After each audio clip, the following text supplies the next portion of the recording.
ఇప్పుడు fee reimbursement లేదు. కూలీ నాలీ చేసుకుని కన్న తల్లిదండ్రులే వాళ్ళ డబ్బులు కూడబెట్టుకుని అప్పులు చేసి ఆ బిడ్డలను చదివిస్తే కనీసం ఉద్యోగాలు వస్తున్నాయా అంటే ఉద్యోగాలు కూడా లేవు. ఈరోజు మన రాష్ట్రంలో 19 లక్షల మంది విద్యార్థులు చదువుకున్నారు కానీ ఉద్యోగాలు లేక నిరుద్యోగంతో బాధపడుతున్నారు. చిన్న చిన్న ఉద్యోగాలు ఆఖరికి 10,000, 12,000 ఉద్యోగాలు చేసుకుంటున్నారు అంటే మరి ఆ పాపం ప్రభుత్వానిది కాదా? ఎన్ని ఉద్యోగాలు వేశారు? ఎంతమందికి భర్తీ చేశారు? ప్రతి సంవత్సరము జాబ్ క్యాలెండర్ అన్నాడు జగనన్న గారు. జనవరి 1న జాబ్ క్యాలెండర్ విడుదల చేస్తానన్నాడు. ఎన్ని జనవరి 1 అయిపోయింది? ఎన్ని జాబ్ క్యాలెండర్లు విడుదల చేశారు?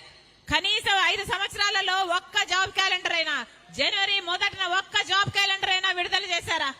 కనీసం ఈ 5 ఏళ్లలో ఒక్కటి గ్రూప్ 1 ఉద్యోగమైనా వచ్చిందా?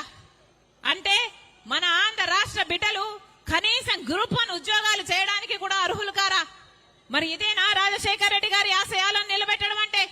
ఎక్కడ రాజశేఖర